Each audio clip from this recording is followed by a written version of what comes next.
vídeo de hoje nós vamos ver como o Enem pode cobrar nas suas questões o conceito de patrimônio cultural e artístico.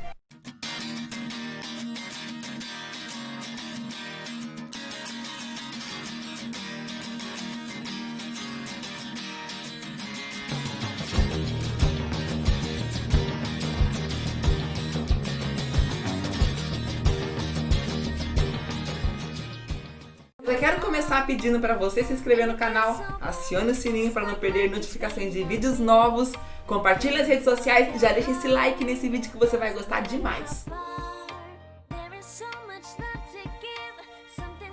Vamos começar entendendo o que significa a palavra patrimônio. Patrimônio vem de pater, que significa pai, ou seja, são tradições passadas de pai para filho. Dentro desse conceito nós temos dois grupos, o grupo dos bens materiais e o grupo dos bens imateriais. Os bens materiais são coisas duráveis, são objetos feitos com autoria, com originalidade e que não permitem reproduções. Quando as reproduções acontecem, não tem o mesmo valor do original.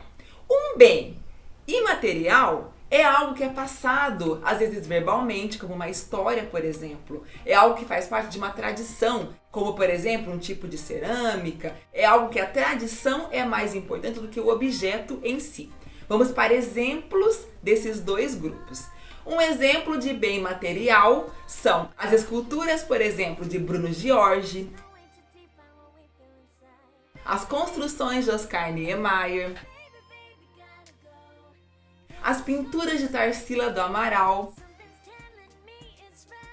e assim por diante. Muitos monumentos históricos são feitos por artistas famosos. Tudo isso que é concreto, que é durável, que é original, que tem autoria, é considerado um bem material. A réplica, quando acontece, não tem o mesmo valor. Do contrário do bem imaterial, que precisa ser replicado para que ele continue existindo, como por exemplo, danças, festas, comidas típicas, até mesmo alguns artesanatos feitos por determinados grupos, eles precisam ser feitos, praticados, produzidos para que eles continuem existindo. Na verdade, como já foi dito, é a tradição que é o bem e não o objeto em si. E como exemplos de bens imateriais nós temos o maracatu, o jongo, o baião de dois, o arroz carreteiro, a feijoada, o frevo, a festa do divino e muitos outros. Nós vamos resolver algumas questões do Enem que falam sobre esse conceito. Vamos lá? Essa questão do Enem fala sobre o queijo de Minas e ela fala o seguinte: o modo artesanal da fabricação do queijo em Minas Gerais foi registrado nesta quinta-feira como Patrimônio Cultural Imaterial Brasileiro pelo Conselho Consultivo do Instituto de Patrimônio Histórico e Artístico Nacional. O veredito foi dado em reunião do Conselho realizada no Museu de Artes e Ofícios em Belo Horizonte.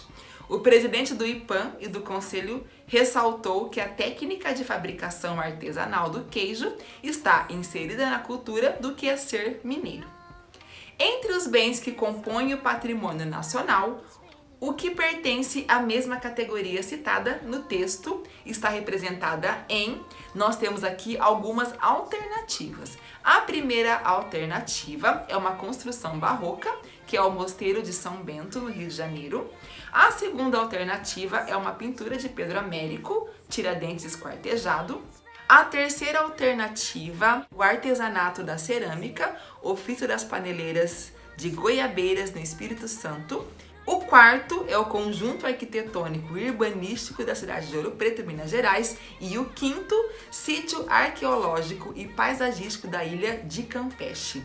A única alternativa que se refere a um bem imaterial ou um patrimônio imaterial é a C, porque se trata de uma tradição artesanal, ou seja, não é algo material, e sim um bem imaterial. E essa questão caiu na prova de 2016 e fala o seguinte: ações de educação patrimonial são realizadas em diferentes contextos e localidades e têm mostrado resultados surpreendentes ao trazer à tona a autoestima das comunidades.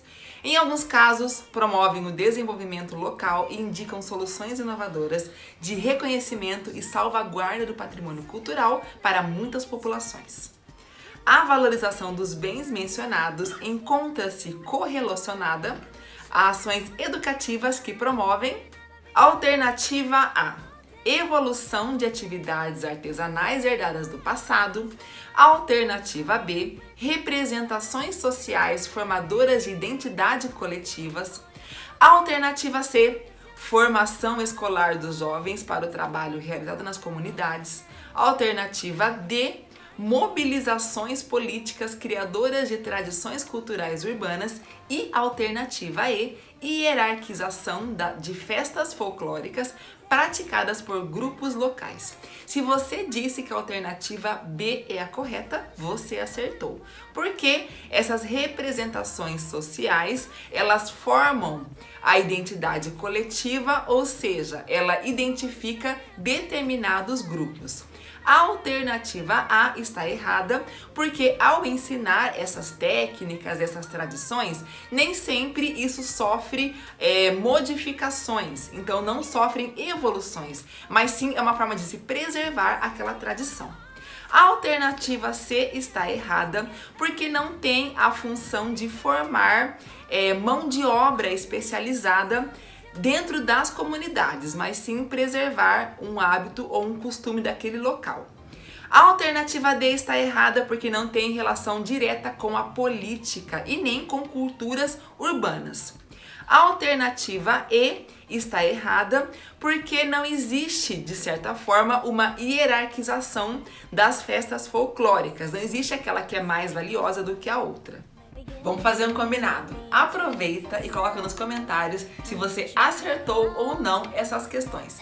Aproveita também, já se inscreva no canal se não for inscrito, compartilhe nas suas redes sociais e deixa aquele like, porque eu tenho certeza que esse vídeo vai ser muito útil para você nos seus estudos para o Enem. Fiquem com Deus e um grande beijo!